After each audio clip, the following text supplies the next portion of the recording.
This episode is brought to you by Roundtable Group, the experts on experts. We've been connecting attorneys with experts for over 25 years.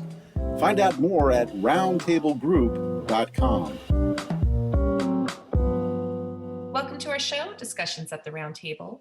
Today our guest is Pete Fowler, a construction consultant, professional cost estimator, and president of Pete Fowler Construction Services, Incorporated, a licensed general building contractor in California, Oregon, and Nevada.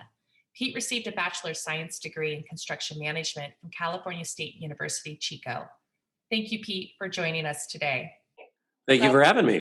Let's go back to your time at CSU Chico and share with us why you decided on construction management. It's a harder question than you might think. I started digging ditches when I was 16 years old, and decided I would play in a rock band. And by the time I got 21, my mother summoned me to her home. She said, "Son, it's time for you to go to college." Yeah, it's time. And I said to her, "I'm having a lot of fun in this rock band. And I'll go to college. I promise I'll go to college. I promise. But it's pretty fun right now. I can't pretend to be a rock star when I'm 30, but I can go to college when I'm 30. There's no indignity." Right. She says, I'm sorry, I didn't communicate what I intended well enough. What I meant was, you're going to go to college now, or I'm going to kill you.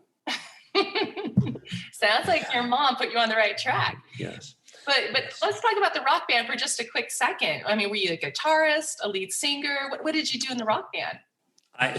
In that rock band, I was a bass player. I was a very mediocre bass player, but I had good long hair, and I'm a decent dancer for a white guy.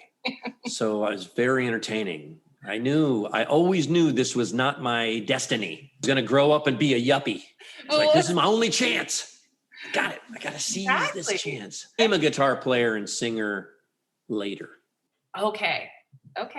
Well, what were the influences? Like, what type of music did you guys play? It didn't matter. There was no, I mean, of course, my favorites are the Rolling Stones, and, I didn't even like the Beatles until I was in my 30s. I mean, I have bad taste. I'm just assertive and wanted to, I saw a rock band play in a garage when I was about 15, and I was like, I got to do that. So same thing with all my business stuff. I'm like, I ought to do that. So I just try it, and I'm bad at it for a long time. And then I, finally get good. And then you get it, and then it's done. Well, that's exciting. Now, when you were in construction management at college, did you have any internships, or did they provide any hands-on learning? Oh, yeah. So I was digging ditches, living in San Diego from the time I was 16. And so that company was a big engineering news record, top 100 general contractor or something. So they put me to work in the office during construction as an estimating intern, super valuable time. But I knew how they operated. They were very hardworking, very smart people. I'm an observant guy. So it's like, what's it take to have a great life? Hence the rock band as a kid. I got that all out of my system. I knew I was going to have a life of toil. Kind of shifting for just a second. What is like, how did you decide on expert witness consulting? Like, when did that fall into your lap? Early. So I didn't finish college until I was 26. I'd sang in the rock band, so I have lower performance anxiety than average than most guys who come out of engineering school, right? And one of my very few native virtues is I'm a good writer. Okay. So I was not natively a good guitar player. That took a lot of work. Yes. But I could write. And so when you combine low performance anxiety, good writer, degree in construction management, poof. There it is. You're a consultant. So I didn't mean to do it, but that's what happened. So I stumbled into it early, and I ran some construction. I got my contractor's license. But of course, being contractor, you have to get up at 4 o'clock in the morning and drive all over the place. And I started having kids early, and I started looking at these construction consultants and thinking I could keep banker's hours as a consultant. And so I couldn't help myself. It was promising. Yeah. Well, and the fact that we do, about 20% traditional construction management, building inspection work still to this day is dramatically higher than any of the people that I compete with that I know of. Okay. That do a lot of expert consulting work that really understand. To be an expert consultant, you got to know all kinds of things about the law and being an expert, plus have the underlying foundation of your expertise.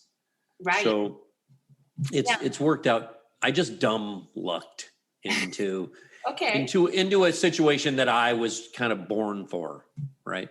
Sure. Well, and you mentioned too, it's really important to have that finesse when it comes to almost being on stage and writing. I mean, when you're doing a testimony, you really need to present yourself well. So was there any preparation that you received from your attorney clients that helped you prepare better, maybe for testimony or deposition? It's so great. I only learned things the hard way. So I got that all out of my system early, working 80-hour weeks. But I remember like it was yesterday, my boss at the time, I was supporting his being an expert, and I had sent to the client a 2-page memo saying, in order for us to do our work, you need to send us all these documents. And this is in the 90s, it wasn't just a Dropbox. Sure, here, have some stuff. It would have been $10,000 to send us all these documents for a relatively small case. So the client, who I still know him, he happened to have been like a superstar young lawyer. He wasn't much older than me at the time. I wasn't even 30. He called my boss and he said, "Who's Pete Fowler?" He's like, "Oh, he's a bright young kid, came to work with me. He's killing it." And he said, "Fire him now." He's like, if this case goes to trial and my client loses and I haven't sent you every one of those documents, I'm going to get sued for malpractice. I was like, oh, that's a good piece of information there. Yeah. So now when my clients say, don't put anything in writing, we understand and we train all of our staff. What they mean is, don't put anything stupid in writing. So. Oh, absolutely. And it's sometimes you just have to learn that early on, right? You mean, you can't know everything unless you are trial by fire almost. Yes. Luckily that, most of my, getting kicked in the rump education didn't end up causing anyone else harm. What else do you do when you're preparing for expert writing? You indicated that you're a really good writer, but if you walk me through just a little bit of how you kind of mentally break it down, or is there any good tips or tricks that you have when it comes to organizing your reports? I saw this special where Glenn Fry from the Eagles was talking about how he learned to be a great songwriter by listening. He lived in the apartment below Jackson Browne. And to shorten the story, he basically said, I just realized it was just elbow grease, right? So another one of the very small, like one handful of native virtues I have is a strong work ethic. I watched my mother, who owned a barber shop, she put me through college, single woman. She just, she wanted to have a certain life and she worked really hard to have it. So I've got a compulsion to, not get kicked in the rump. And so when a construction guy is having to go up against a lawyer, that's like showing up to a gunfight with a knife. So I got to be, and when I started testifying at like 30 years old, I was only like 4 years out of college. I'd already been in the business half my life, but So I just had to be the most prepared. We also have internal training. I wrote my first how to write training, and we still use it today. I was looking at it in a training program we're putting on in October, that we have a copy of it from 2005. We got to outline the work, and, we just do it in multiple passes all the time. And we literally keep a picture of my mother, who didn't graduate high school. She quit high school at 16, had me at 19, started her business in her early 20s, single mom, but got her GED. I have a picture of her getting her with her cap and gown on when she was 48 years old. Oh. But we put this picture in a bunch of presentations. Now, we used to just leave it on the server and put it in files, but we say, explain this to Pete's mom, because she's very smart, but she has no technical background. She's a barber. So explain it to Pete's mom. And if because sometimes consultants tell me what they think, and I'm like, I have no idea what you're talking about. And if I don't know, I've had to be this where they're like, well, stop being stupid. I'm like, can we both agree that I'm reasonably smart? So if I don't know what you're talking about, it's a you problem, not a me problem. So that idea, I wrote the first article on the subject of construction defects in the first one in any national publication in the late 90s. And in my, I was a young guy, and I'm using 25-cent words, and the editor yelled at me, because it's a construction magazine. He yells at me, he says, Pete, stop using 25-cent words. We're going to dumb this down to the 5th grade reading level. And I thought, oh my God, construction guys are so stupid. So it comes out, and all my lawyer and engineer and architect friends read it, and they call me. They're like, Pete, what a great article. Such a smooth, easy read. I was like, what the hell?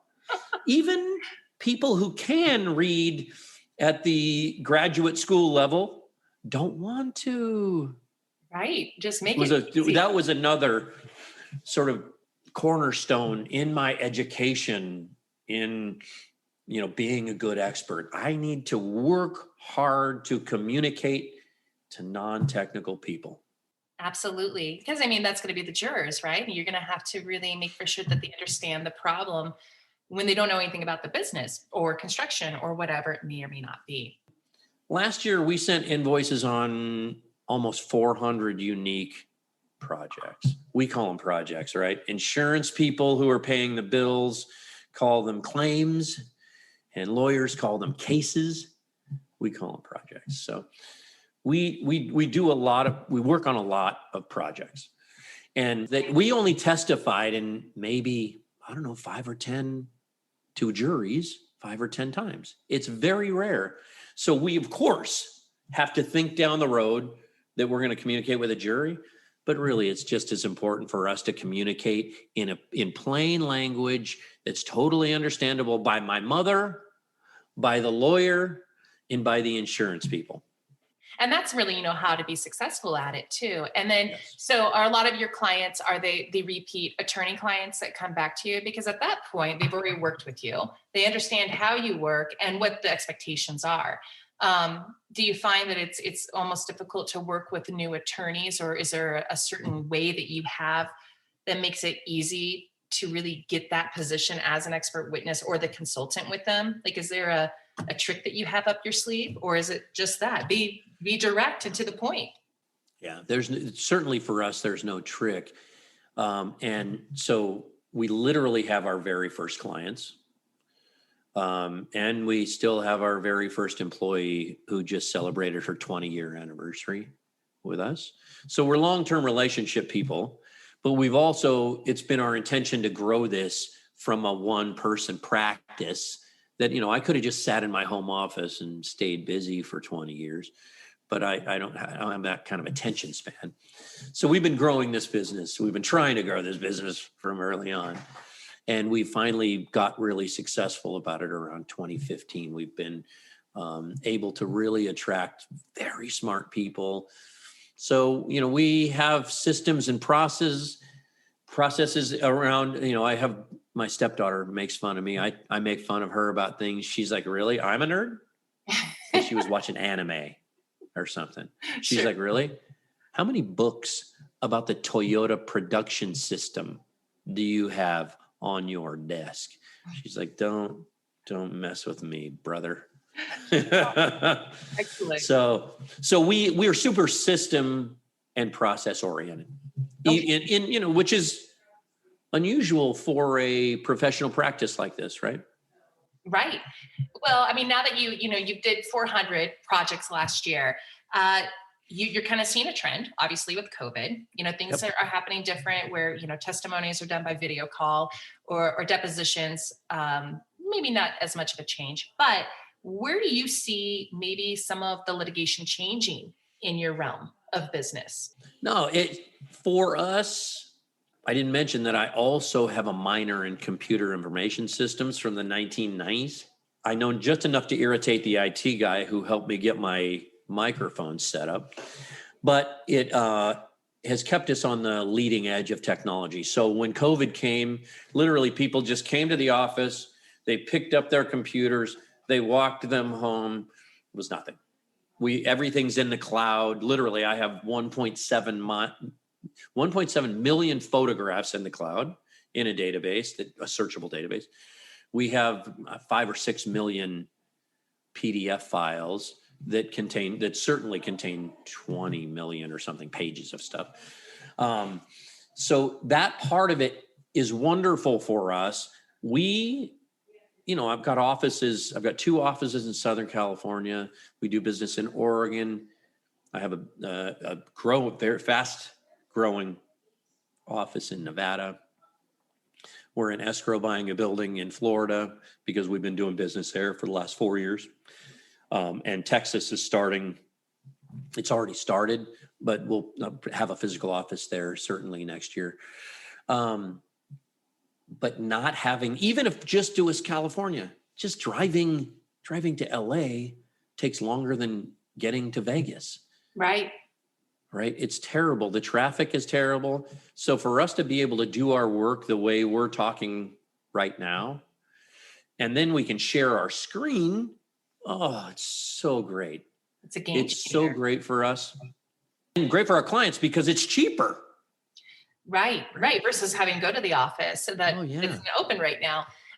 Do you see, you mentioned across multiple states, do you see the same litigation trend in California that you might be seeing in Florida?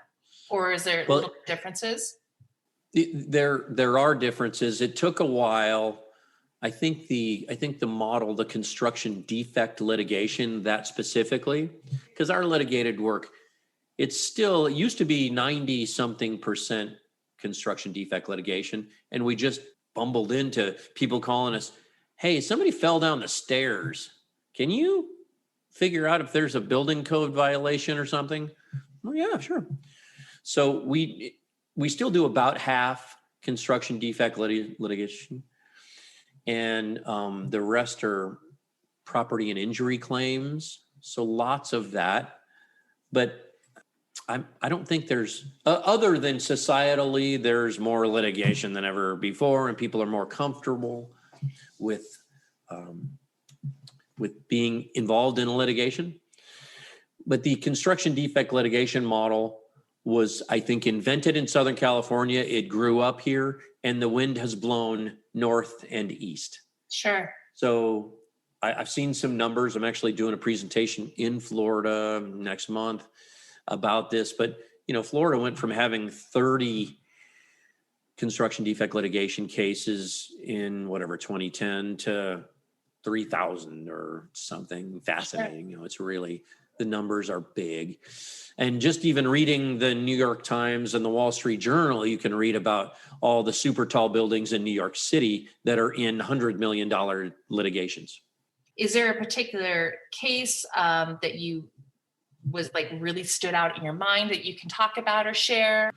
I got a single family home we just wrote a magazine article and did a presentation for a big trade group about multi-million-dollar single-family homes. And we called the presentation, I built a monument to myself and you ruined it. So super rich owner, not quite ready for prime time general contractor, come together and spend millions of dollars and make a mess. So I've got more of these than and I've been working on them. Literally, my first job was one, but then they got very popular since then, since 20 years ago. And so, and some of them go on for years and years and years because the contractor either can't or won't fix what's wrong. The owners can continue to pay to pursue the litigation because they got more money they know what to do with, and they're spitting mad. Sure. So like I've got one that's, I think it's 7 years old. Wow. It's terrible. But right? I mean, it consumes, that's a big chunk of someone's life. Yes. Over a construction project. That's interesting. Well, thank you for sharing that piece of it. Well, let's end with something a little bit more maybe close to your hometown. Is there anything that you look forward to that's a city event or an annual thing that you just do every single year, or something you just maybe recently discovered? So I split time now between Carlsbad, California, which is where I went to high school, and Las Vegas. I used to split time between Orange County, California, and Portland, Oregon. So the number of things between, because now that I'm in Vegas, I'm going to go see Sting next week. So there's more cool stuff than I could rattle off. But like tonight, I'll go to the Taste of Carlsbad. It's lovely. Excellent. Well, I enjoy that. And you know what? I love the story of your mom and that she's your inspiration, and she really pushed you, to drive that focus and the determination. I think it's wonderful that you always kind of include that even in your trainings and whatnot. So thank you for sharing everything with me today. My staff are very sick of hearing about my mother. It's a great We hate that woman. She's like the guest speaker at every big function, right? Exactly. They're like, stop talking about your mom. It's weird. Oh, well, I really appreciate your time, Pete. Thank you so much. Michelle, great to talk to you. Thank you for having me. Thank you for listening to our podcast, Discussions at Roundtable. Our show notes are available on our website, roundtablegroup.com. Subscribe today on Apple Podcasts or your favorite listening apps.